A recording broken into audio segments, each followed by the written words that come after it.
Welcome to another video. I am the Windows Champ. My name is Ken Marlin. I am also the Microsoft IoT Alliance Manager here at Arrow Electronics.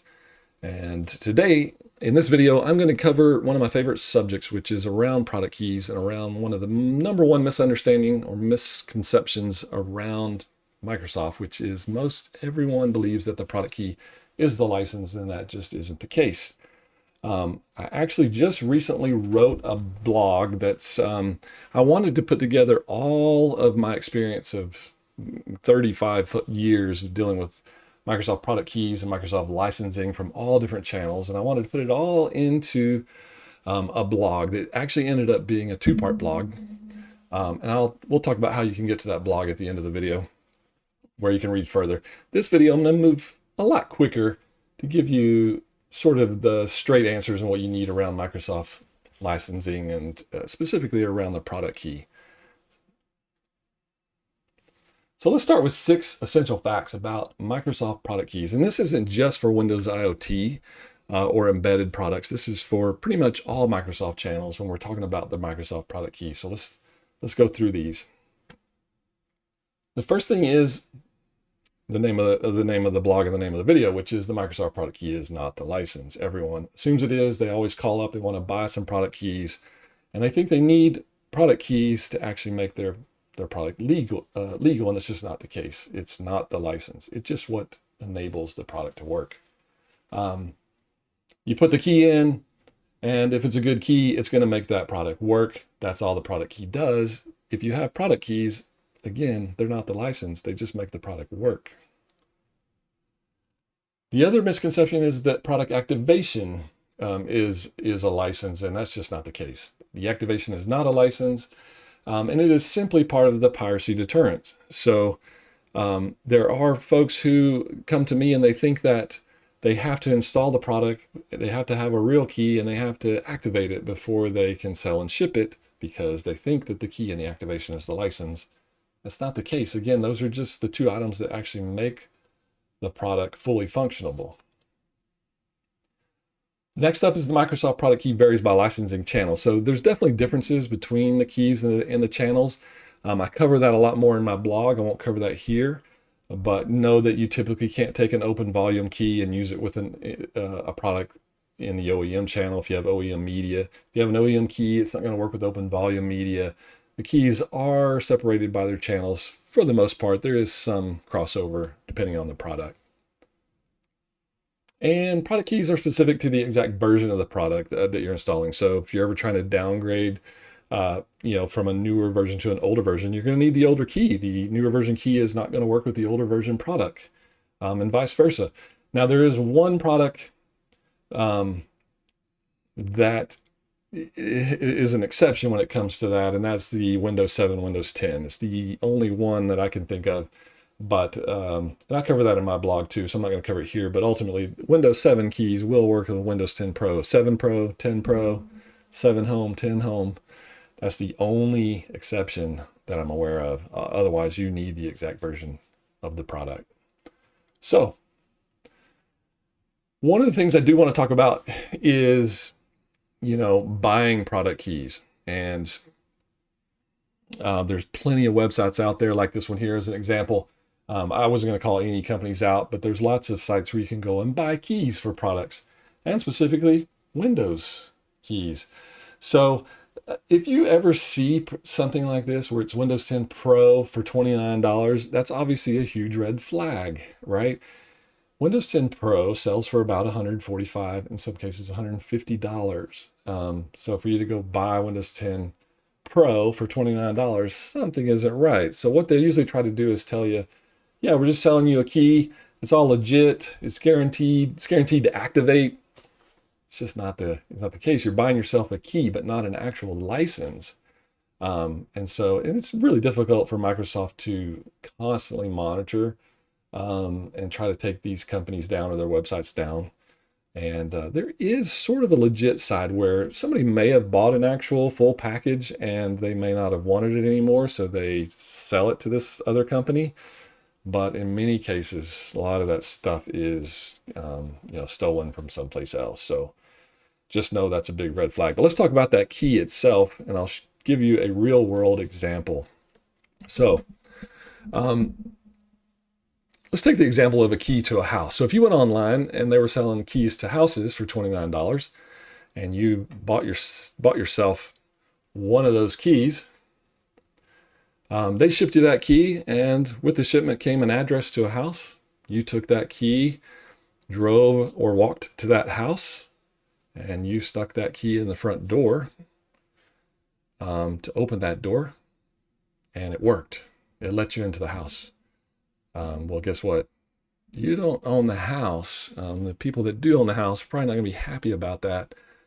So it's the same thing with Windows licensing. If you get a key and you put it into the operating system and it activates it and works, that's great. Doesn't mean you have a license for the product. Just means that you have made the product functional. And in the case of a house, it lets you in, but you do not own that house. You can get into trouble. Same thing with Microsoft licensing. If you get audited and you go to show the auditor your keys, they will look at you like you've lost your mind, because again, keys are not licenses. They just make the product work. They're going to want to see the actual licenses. So what is the actual license? KOA Stickers. KOA stands for Certificate of Authenticity.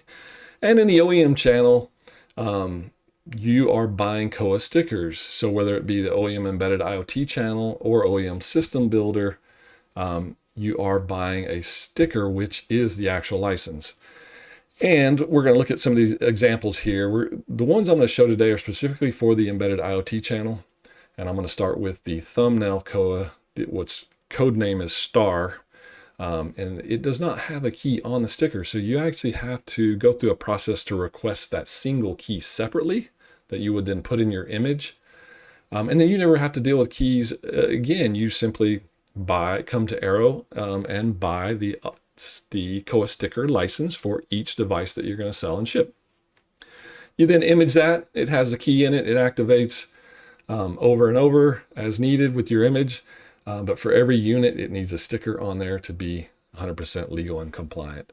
And let's talk about what does it look like in real life. In real life, it looks like this one. So this is a Windows 10 IoT Enterprise 2019 LTSC key. And you can see that it has a big number on there. That is not a product key. That is a serial number. And you can see it doesn't have enough digits to be an actual product key. But people try to enter that all the time. They end up coming back to me and I walk them through the process to request that single key. This product is the number one product we sell. Makes it super simple for an OEM building devices because you put the key in your image and then you never have to sit there and type in keys ever again. But if you prefer the method of typing in keys, we have an option for that in a second. But first, I want to show you guys the new KOA that comes out in May 2021. And this guy's called the Jade, I believe. And the Jade KOA, you can see very, very colorful. These things are printed and use the same technology that is used in printing money and dealing with counterfeiters. So these products do get counterfeited. So Microsoft does have to change these KOA sticker licenses every couple of years. In this case, this one's being changed now. It'll start shipping in May. And we'll go through the older inventory and then you'll start to see this new KOA. So now let's look at the type of KOA that would actually have the key on it. It's called a PKEA and the code name is Proton. This one is the older one from before February 2020. It's a full-size KOA and you can see there is a product key printed on it with a little cover-up scratch-off like a lottery ticket that sort of protects the key until you get it installed. And then you would just scratch that off, get that key, and enter it. This particular KOA is now being replaced, or was, well, actually, let's look at the real world.